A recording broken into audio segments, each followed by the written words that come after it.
നമസ്കാരം. ഭാരതീയ ജനതാ പാർട്ടിക്ക് കേരളത്തിൽ പുതിയ ഒരു നേതൃത്വം വന്നിരിക്കുന്നു.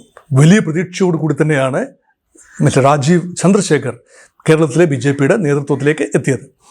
അതേക്കുറിച്ച് നമ്മൾ വിശദമായി സംസാരിച്ചു കഴിഞ്ഞു. രാജീവ് ചന്ദ്രശേഖറിനെ കുറിച്ചുള്ള സ്കെച്ച് നമ്മൾ കഴിഞ്ഞ ദിവസം കൊടുത്തു. അത് മാത്രമല്ല BJPക്ക് എന്താണ് പ്രതീക്ഷിക്കാനുള്ളത്, പോസിറ്റീവ്സ് ആൻഡ് നെഗറ്റീവ്സ്, ഇതെല്ലാം കൈകാര്യം ചെയ്തു. അതല്ല ഈ വീഡിയോയുടെ ഇതിവൃത്തം.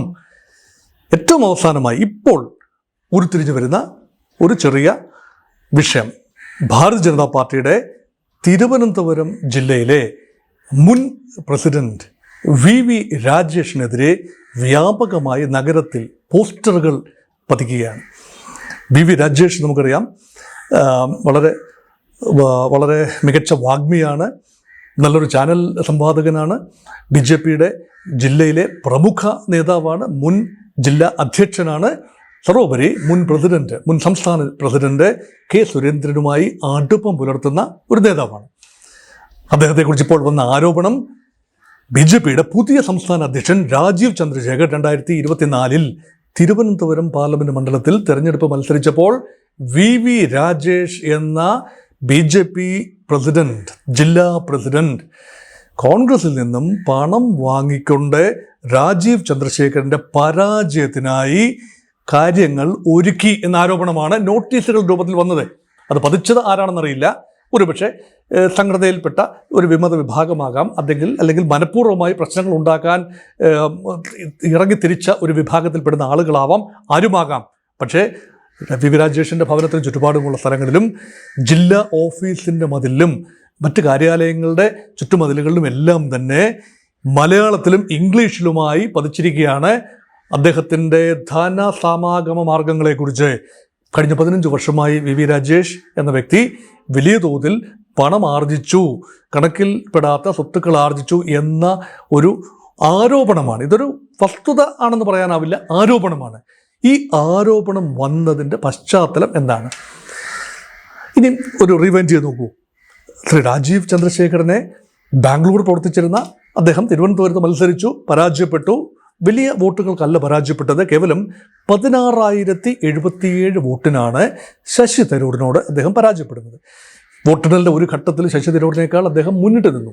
എന്നാൽ അവസാനം തീരദേശ മേഖലയിലെ വിഴിഞ്ഞം ഭാഗത്തെ, കോവളം ഭാഗത്തെ, നെയ്യാറ്റിൻകര ഭാഗത്തെ ഒക്കെ വോട്ടുകൾ എണ്ണിയപ്പോൾ ഒരു ലത്തീൻ കത്തോലിക്ക വിഭാഗത്തിൻ്റെ ഉൾപ്പെടെയുള്ള ഒരു കൺസോളിഡേഷൻ തരൂരിന് അനുകൂലമായി ഉണ്ടാവുകയും രാജീവ് ചന്ദ്രശേഖറിന് ജയിച്ചു വരാവുന്ന ഒരു സാഹചര്യം നഷ്ടപ്പെടുകയും ചെയ്തു.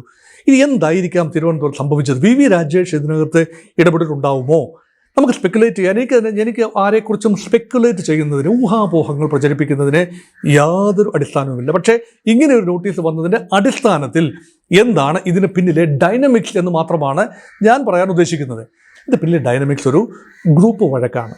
ഈ ഗ്രൂപ്പ് വഴക്ക്, ഒന്ന്, പുതിയ സംസ്ഥാന അധ്യക്ഷൻ ഉണ്ടാകുമ്പോൾ ഇവിടെ കാര്യങ്ങൾ സുഗമമല്ല. ഒന്നാം ദിവസം തന്നെ അദ്ദേഹത്തെ സമ്മർദ്ദത്തിലാക്കുന്ന രീതിയിൽ അദ്ദേഹത്തിൻ്റെ തന്നെ തെരഞ്ഞെടുപ്പ് അട്ടിമറിക്കാൻ അദ്ദേഹത്തിൻ്റെ പാർട്ടിയിലെ, അദ്ദേഹത്തിൻ്റെ പ്രചരണത്തിന് തന്നെ ചുമതലയുണ്ടായിരുന്ന അദ്ദേഹത്തിൻ്റെ പാർട്ടിയുടെ ജില്ലാ പ്രസിഡന്റ് പ്രവർത്തിച്ചു എന്ന് പറയുമ്പോൾ അദ്ദേഹത്തിൻ്റെ ആത്മവിശ്വാസം കുറയാനാണ് സാധ്യത. ചില നടപടികളിലേക്ക് നീങ്ങുമോ? എന്താണ് രാജീവ് ചന്ദ്രശേഖറിൻ്റെ ഇതിനോടുള്ള പ്രതികരണം? ഇപ്പോൾ BJP നേതാക്കളാണ് ഈ വീഡിയോ നിങ്ങളിൽ എത്തുന്നവരെ, അല്ലെങ്കിൽ ഈ സമയം വരെ, ഞാനിത് നിങ്ങളോട് പറയുന്ന സമയം വരെ കാര്യമായ ഒരു പ്രതികരണവും ഭാരതീയ ജനതാ പാർട്ടിയുടെ കേരളത്തിലെ നേതാക്കന്മാരിൽ നിന്നും വന്നിട്ടില്ല, സംസ്ഥാന പ്രസിഡന്റിൽ നിന്നും വന്നിട്ടില്ല. അതുകൊണ്ട് ഒരു ഫ്രഷ് ന്യൂസ് ആയതുകൊണ്ട് ഒരുപക്ഷെ വരാം, ഈ ന്യൂസ് നിങ്ങളിലേക്ക് എത്തുമ്പോൾ ഒരുപക്ഷെ BJPയുടെ ഭാഗത്തുനിന്ന് പ്രതികരണങ്ങൾ വന്നേക്കാം. അതെന്താണെന്ന് എനിക്ക് മുൻകൂട്ടി അറിയില്ല. പക്ഷെ ഒരു കാര്യം ഉറപ്പാണ്, സംഘടനാ സംവിധാനം ഈ പുതിയ പ്രസിഡന്റ് രാജീവ് ചന്ദ്രശേഖറിനെ മഥിക്കാൻ പോകുന്ന ഏറ്റവും വലിയ വിഷയം, അദ്ദേഹം മുന്നോട്ട് പൊക്കുന്ന വികസന റെട്ടറിക്കൊന്നുമല്ല. അത് നല്ലൊരു തുടക്കമാണ്. അദ്ദേഹത്തിൻ്റെ ദർശനങ്ങൾ തീർച്ചയായും നല്ല കാര്യമാണ്. ഒരു വികസന ഡിബേറ്റിലേക്ക് BJP കേരളത്തെ കൊണ്ടുപോകുന്നു. അധികാരം ഏറ്റെടുക്കാൻ തന്നെയാണ് ഞങ്ങൾ മത്സരിക്കുന്നത് എന്നൊരു പ്രതീതി ജനിക്കുന്നു. UDF, LDF, BJP ത്രികോണ മത്സരം ആരോഗ്യപരം തന്നെ ആകണം. അപ്പോൾ ജനത്തിനൊരു ഓൾട്ടർനേറ്റീവ് ആവശ്യമാണ്. UDFനും LDFനും ബദലായി BJP എന്നൊരു ഓൾട്ടർനേറ്റീവ്, അല്ലെങ്കിൽ NDA എന്ന ഒരു ഓൾട്ടർനേറ്റീവ്, അതും ഗൗരവമായി പരിഗണിക്കപ്പെടേണ്ടതാണ്. അതേസമയം സങ്കുചിതമായ ചിന്തകളിൽ നിന്നും BJP മാറി നിൽക്കുന്നു. ജാതീയമായ, വർഗീയമായ വേർതിരിവുകളോ അല്ലെങ്കിൽ ഡിവൈഡിൻ്റെ രാഷ്ട്രീയം പയറ്റാതെ വികസന രാഷ്ട്രീയത്തിലൂടെ വോട്ടുകൾ നേടാം എന്ന രാജീവ് ചന്ദ്രശേഖറിൻ്റെ ഒരു പോസിറ്റീവ് അജണ്ട അതൊരു വശത്ത് നിൽക്കുന്നു. പക്ഷേ ആ അജണ്ടയൊക്കെ മുന്നോട്ട് കൊണ്ടുപോകണമെങ്കിലും ഇപ്പോൾ ക്രൈസ്തവ ന്യൂനപക്ഷത്തെ അല്ലെങ്കിൽ ഈഴവ വിഭാഗത്തെ ഒക്കെ സ്വാധീനിക്കാനുള്ള അങ്ങനെയൊക്കെ ഉണ്ടെങ്കിൽ മാത്രമേ, ഈ സോഷ്യൽ എഞ്ചിനീയറിംഗ് ഉണ്ടെങ്കിൽ മാത്രമേ തീർച്ചയായും വിജയിച്ചു വരാനാവൂ. കാരണം വികസന ഡിബേറ്റ് എന്ന് പറയുന്നത് ഒരു മധ്യവർഗത്തെ ആകർഷിക്കും, അല്ല എങ്കിൽ ഒരു വിഭാഗം ആളുകളെ ആകർഷിക്കും, പുതിയ വോട്ടർമാരെ ഒരുപക്ഷെ ആകർഷിക്കും. കാരണം ഒരു ജനറേഷൻ നെക്സ്റ്റ് എന്ന വിഭാഗം പുതിയതായി ഇപ്പോൾ 20, 22, 25, 30 വയസ്സിൽ താഴെയൊക്കെയുള്ള ആളുകൾ, അവർക്ക് വലിയ പ്രതീക്ഷയാണ്, അവരുടെ സ്വപ്നങ്ങളാണ് പൊലിയുന്നത്. ഈ ട്രഡീഷണൽ UDF LDF പവർ പോളിറ്റിക്സിൽ പലപ്പോഴും പൊലിയുന്നത് ഇവരുടെ സ്വപ്നങ്ങളാണ്. അതുകൊണ്ട് അൺടെസ്റ്റഡ് ഒരു പാർട്ടിക്ക് ഒരു പക്ഷേ സാധ്യതയുണ്ട് എന്ന് കണ്ടുകൊണ്ടാണ് ഒരു പക്ഷേ BJP അധികാരത്തിൽ വരില്ലായിരിക്കാം, ഏതാനും സീറ്റുകൾ കേരളത്തിൽ ലഭിച്ചേക്കാം, ഒരു സിംഗിൾ ഡിജിറ്റിൽ കൂടുതൽ ലഭിക്കുമെന്ന് ഞാൻ ഇപ്പോൾ കരുതുന്നില്ല. അത് കരുതുന്ന മൗഢ്യമല്ലേ? കാരണം ഒരു 20% വോട്ട് ഷെയർ ഉണ്ട്, അത് 25-30% വളർത്തുക എന്നതാണ് ഒരു പക്ഷേ സംസ്ഥാന ചെയർമാൻ്റെ കാര്യം. അതും എല്ലാ മണ്ഡലങ്ങളിലും പറ്റില്ല. ഇപ്പോൾ 19 മണ്ഡലങ്ങളിൽ BJP ഒന്നുകിൽ 1-ാം സ്ഥാനത്തോ അല്ലെങ്കിൽ 2-ാം സ്ഥാനത്തോ ആണ്. 2024 ലോക്സഭാ തെരഞ്ഞെടുപ്പിൻ്റെ ഒരു പശ്ചാത്തലം നമ്മൾ നോക്കുമ്പോൾ അത് വെച്ചിട്ട് നിയമസഭാ തെരഞ്ഞെടുപ്പ് പ്രൊജക്റ്റ് ചെയ്യുമ്പോൾ, പക്ഷേ നിയമസഭയിൽ it's A totally different ball game all together. അതും നമുക്കറിയാം. അപ്പോൾ ഇവിടെ തിരിച്ച് VV രാജേഷിൻ്റെ കാര്യത്തിലേക്ക് വരുന്നു. അദ്ദേഹത്തെക്കുറിച്ച് കാര്യമായ ആക്ഷേപങ്ങളൊന്നും തന്നെ മുൻകാലങ്ങളിൽ ഉണ്ടായിട്ടില്ല. ചില സംഘടനാപരമായ ചില കാര്യങ്ങളുണ്ട്, അസൂയാലുക്കൾ പലതും പറയും. പക്ഷേ ഇവിടെ വന്നിരിക്കുന്ന കാര്യമെന്ന് പറയുന്നത് BJPക്ക് എന്തെങ്കിലും പറയേണ്ട ഒരു അവസ്ഥയിലേക്ക് വരുന്നു. ഇപ്പോൾ കൊടകര കുഴൽപ്പണ കേസിനെ കുറിച്ച് ഈ വിരുദ്ധങ്ങളായ CBI പിന്നെ കേന്ദ്ര ഏജൻസികൾ ഒരു വ്യാഖ്യാനവും സംസ്ഥാന പോലീസ് മറ്റൊരു വ്യാഖ്യാനവും പറയുന്നു. അതിന് മറുപടി പറയേണ്ടി വരുന്നത് BJPക്കാണ്. അപ്പോൾ പുതിയൊരു നേതൃത്വം തുടങ്ങുമ്പോൾ തന്നെ പുത്തരിയിൽ തന്നെ കല്ലുകടി അനുഭവപ്പെടുന്നു. അങ്ങനെയെങ്കിൽ രാജീവ് ചന്ദ്രശേഖർ ജയിച്ചു വരാമായിരുന്ന തിരുവനന്തപുരം പാർലമെൻ്ററി മണ്ഡലത്തിൽ ഏതെങ്കിലും രീതിയിൽ ബൂത്ത് അടിസ്ഥാനത്തിൽ വോട്ടുകൾ മരവിപ്പിക്കപ്പെട്ടിട്ടുണ്ടോ? ഓരോ ബൂത്തിലും 10 വോട്ടുകളിൽ 5-6 ഫാമിലിയുടെ വോട്ടുകൾ മരവിപ്പിക്കപ്പെട്ടാൽ പോലും തെരഞ്ഞെടുപ്പ് ഫലത്തിൽ നിർണായകമായ മാറ്റമുണ്ടാകാൻ കഴിയും. കാരണം അത്രയ്ക്ക് വലിയ മണ്ഡലമാണല്ലോ തിരുവനന്തപുരം ലോക്സഭാ മണ്ഡലം. 15 ലക്ഷത്തിലധികം വോട്ടർമാരുള്ള ഇടമാണെന്ന് ഓർക്കണം.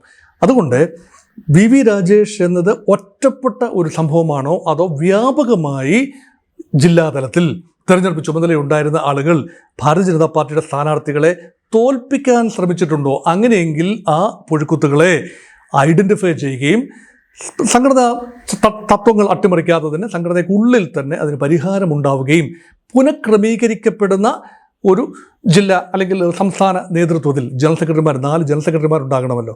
അതിൽ 1-2 പേരുടെ മാറ്റം പ്രതീക്ഷിക്കുന്നുണ്ട്. അപ്പോൾ പുതിയ ആളുകളെ കൊണ്ടുവരണം, ഏറ്റവും ഉചിതരായ മുഖങ്ങളെ കൊണ്ടുവരിക എന്നതാണ് മിസ്റ്റർ രാജീവ് ചന്ദ്രശേഖറിൻ്റെ ആദ്യത്തെ കടമ്പ. അതുമാത്രമല്ല ജില്ലാ നേതൃത്വം. ഇപ്പോൾ ജില്ലകൾ റവന്യൂ ജില്ലകളല്ല, നമ്മുടെ കേരളത്തിലെ 14 ജില്ലകൾ എന്ന നിലയിലല്ല BJPയുടെ സംഘടനാ സംവിധാനം.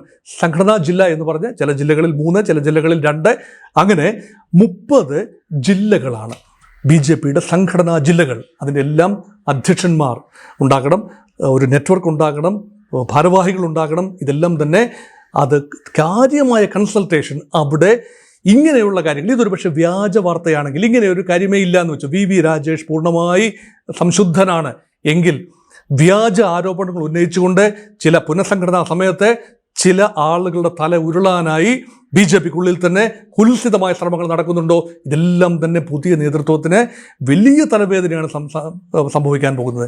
അതുകൊണ്ട് this is A test dose for the tenacity of Mr. Rajiv Chandrasekhar in leading Bharatiya Janata Party in Kerala. അതുകൊണ്ട് അദ്ദേഹത്തിന് ഈ പ്രതിസന്ധികൾ മറികടക്കാൻ കഴിയട്ടെ. മറ്റ് കോൺഗ്രസ് നേതൃത്വത്തിനൊക്കെ നല്ല മെയ്വഴക്കമുണ്ട്, CPMൻ്റെ നേതൃത്വത്തിൽ നല്ല മെയ്വഴക്കമുണ്ട്. കാരണം അവരൊക്കെ കണ്ട് ശീലിച്ചതാണ്. ഇദ്ദേഹം രാഷ്ട്രീയത്തിൽ കേരളത്തിൽ പുതുമുഖമാണ്. ഒരു തെരഞ്ഞെടുപ്പിൽ മത്സരിച്ചു എന്നല്ലാതെ എല്ലാ പ്രവർത്തകരെയും നേതാക്കളെയും പേര് ചൊല്ലി വിളിക്കാൻ തക്ക ഒരു പരിചയം രാജീവ് ചന്ദ്രശേഖരനില്ല. അപ്പോഴാണ് എരുതിയിൽ എണ്ണയൊഴിക്കുന്നതിന് തുല്യമായി ഇതുപോലെയുള്ള വിഷയങ്ങൾ വരുന്നത്. ഈ ഒരു വലിയ സമ്മർദ്ദത്തെ രാജീവ് ചന്ദ്രശേഖരനെ നേരിടാൻ കഴിയട്ടെ എന്ന് ആശംസിക്കുന്നു. അതുപോലെ പാർട്ടികൾക്കുള്ളിൽ, അത് ഏത് പാർട്ടിയാണെങ്കിലും പാർട്ടികൾക്കുള്ളിൽ ഉള്ളിൽ നിന്ന് തന്നെ കുത്തിത്തിരിപ്പുണ്ടാക്കുന്നവരുണ്ടെങ്കിൽ അത് ജനാധിപത്യ പ്രക്രിയയ്ക്ക് ആരോഗ്യപരമല്ല എന്ന ഓർമ്മപ്പെടുത്തലോടുകൂടി അവസാനിപ്പിക്കുന്നു. നന്ദി, നമസ്കാരം.